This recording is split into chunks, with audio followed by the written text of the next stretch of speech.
He's been with Elton for a couple decades, actually, so better than myself giving the tour. Lindsay has a true inside scoop, incredible knowledge of everything piano-related. Who's calling you? Don't they know you're busy? It's Elton. Of course, Elton. Just kidding. But truly, Lindsay has an amazing inside scoop. We encourage you guys to be engaged, to ask all the questions you'd like, whether it's about road life or what Elton does on a show day. So please give a big warm welcome to Lindsay. Thank you, Aubrey. So you may be wondering why Aubrey and myself are both dressed in all black. Let's just say funeral for a friend. Really? Okay, I see what kind of crowd we got this evening. So, in that case, I'll tell you exactly what's going to happen. Second night in Denver. What do we do when we do two shows in the same city? We split up the set list. The first night, for the old fogies, all that stuff from the 70s and 80s. Tonight is the young people's set. It's everything, the full soundtrack of The Lion King tonight. So, okay, that's better. That's better. All right.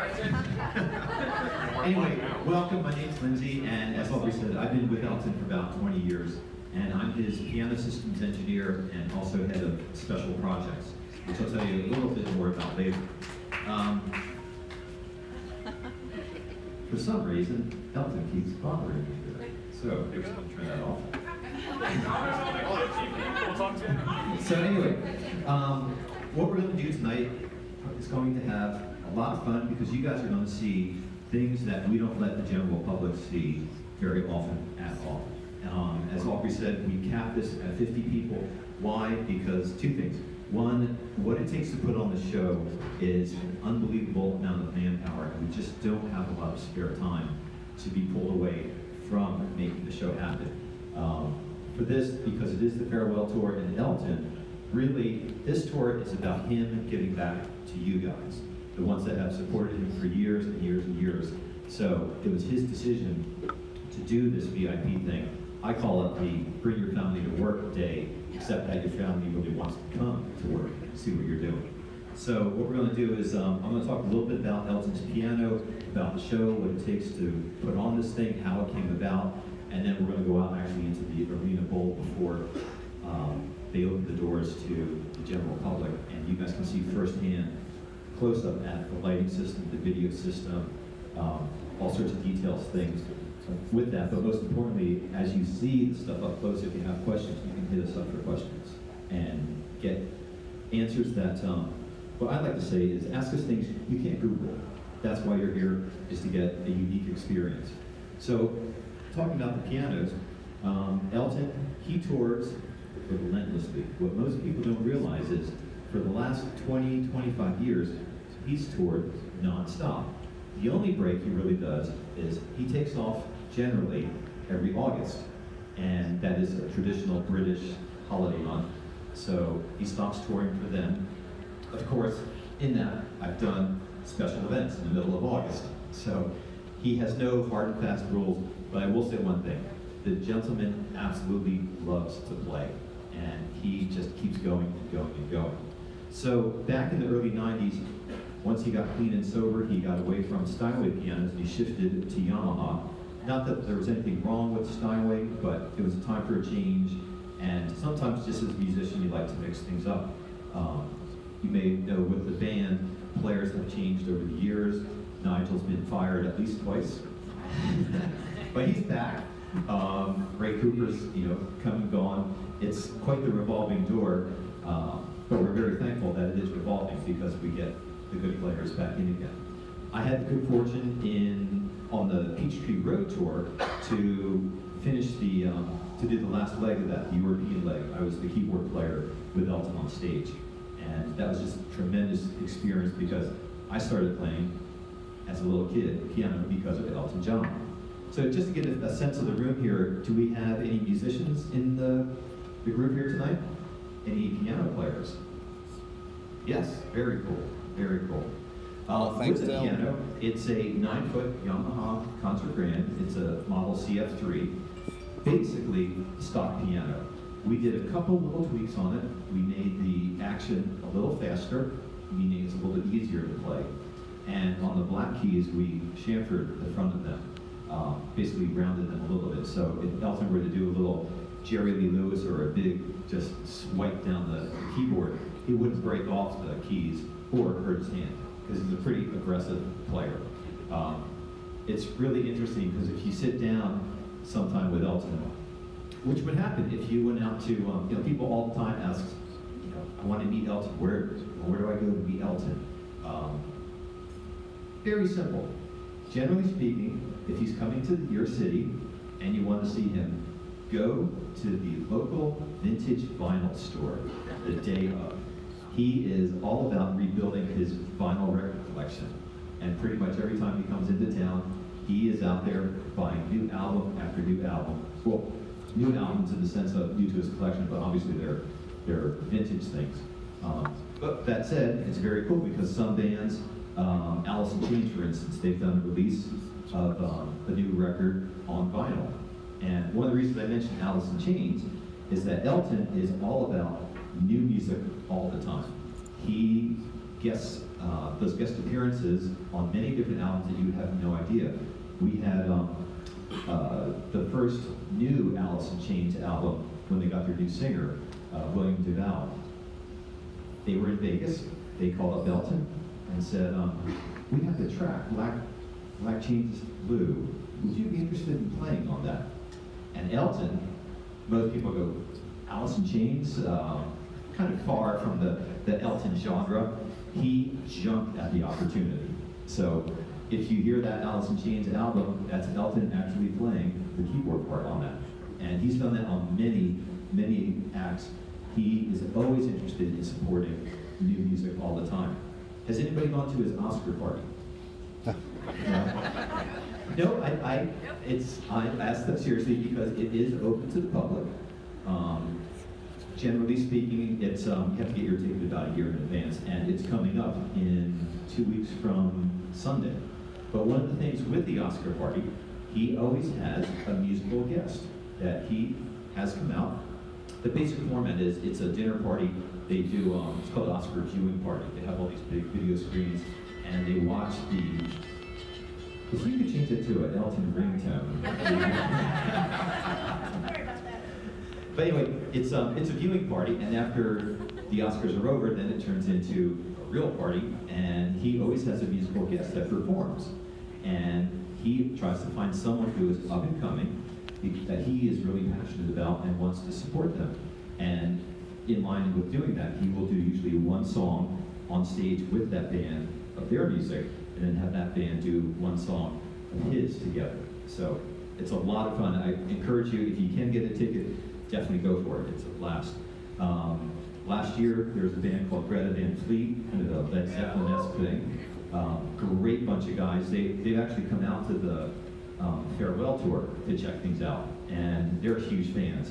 But they came up, and we did Saturday Night's All Right for Fighting. So it was quite entertaining to see Elton on stage with a group of kids who, if you summed at their age, was about Elton's age. But it was a blast. So getting back to the pianos, right now he has a stable of 7 9-foot concert grands, 2 digital pianos, and then pretty much every keyboard that he's had, electronic keyboard, since the beginning in his warehouse in London. He's not really good about getting rid of things, unless it's outfits which then go up for auction for the AIDS Foundation. So anyway, as I was saying, had the 9-foot Steinway, that went away, and he got a nice Yamaha piano. With that piano, he loved it, and he was not letting that out of his sight. He used that one piano to go around and around and around the world. He wore it out. It's actually been deemed the most traveled 9-foot concert grand piano in the world. So what do you do when you wear it out? Well, we were thinking, all right, it's got lots of chips and nicks and everything. Some people call that patina. I call that nicks and chips. We were going to send it back to Yamaha, have them rebuild it, but the timetable was too long. To really rebuild a 9-foot the right way would take months and months. And of course, Elton is not about to sit anywhere for more than 4 weeks without going back out on tour. So we called up Yamaha and they said, how many pianos do you need? And we're like, well, we'll take 4 and we'll go from there. So that original piano is named Diana. He's named all his pianos after female singer-songwriter composers that have influenced him over the years. Diana for Diana Krall. Now that piano just happens to be the piano that's used for the Princess Di funeral, but it was also used for a lot of happy royal events, a lot of other parties. And so it's now been earmarked for the Smithsonian Institute. So we're leaving it as is with its patina, and you'll be able to see that in a couple of years if you ever get down to the Smithsonian. So that said, what else do we have? We got the 4 pianos, Aretha, for Aretha Franklin, who coincidentally had the same birthday as Elton. Same date, March 25th, different year. Then we have Nina for Nina Simone, Kay for Kay Cavendish, Winifred for Winifred Atwell, and then if anybody here has seen the Las Vegas shows, there was the red piano, which is actually the only one not named after a lady. It's called Nikita, or Nikita Khrushchev. How many people knew Nikita Khrushchev was a piano player? I didn't until the red piano. And then the $1 million piano, and that's named Blossom for Blossom Dearie. So basically, the pianos, like I said, they're more or less stock. We've loosened the action up a little bit so Elton can play on and on and on and on, like he will tonight. I think the original show started at 2 hours and 37 minutes, and it always goes 2:40 something or other. As this tour has gone on, he's gotten more comfortable. Everyone's really locked into a great groove, and now when he's on it, he cuts loose, gets into a jam, and we just don't know how long things will go. So, that said, there is no break in this show. There's kind of a semi-midpoint where Elton leaves the stage to do a costume change. So the amount of time it takes to walk off the stage, change your shirt, trousers, jacket, turn around and get back up, that's all the time you have to go up to get more merch, get a drink or two, use the restroom, say hi to some friends, come back in. Not a lot of time. So choose your bathroom break wisely on this.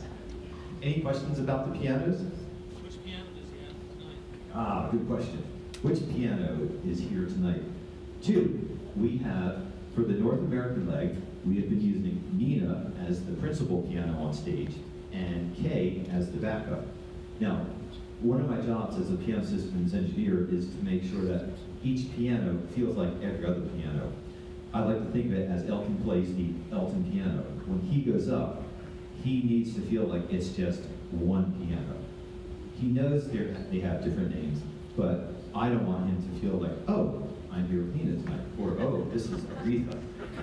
It should always feel like no matter where he is in the world, he's playing the exact same piano that he just played 6,000 miles the night before, or 3,000 miles the afternoon before. So it's Nina, and what happens, people often ask, when does Elton come out for a sound check? How does all that go? There is no sound check with Elton. He has played Tiny Dancer over 3,500 times, and there's really not another reason for him to practice it one more time before playing for you guys. So that's where I come into the picture. I show up in the afternoon and I get to play Benny and the Jets for a little bit, and we check out the sound system, get it dialed in, and unfortunately I only get to play about half the first verse of Benny. Why? Because the whole production crew more or less has been with Elton for almost 30 years. Everybody is just at the top of their game, has been with Elton, knows exactly what he wants, and we just have it dialed in that well. Which is great because with a show this big, and as Aubrey said, we call it the monster, we don't have a lot of slack time. To give you a sense of things, a regular Elton tour you may have seen in the past has its own set of risers, lights, PA, all the regular stuff. It takes about 5 or 6 tractor trailers of equipment. So it takes a couple hours to bring that in, set it up, do your checks, you're ready to go. Well, when Elton said he was doing a farewell tour, he said he wanted to go out with a bang. And we knew Elton can be flamboyant. So we thought, okay, it might be, another 50% larger or something. No.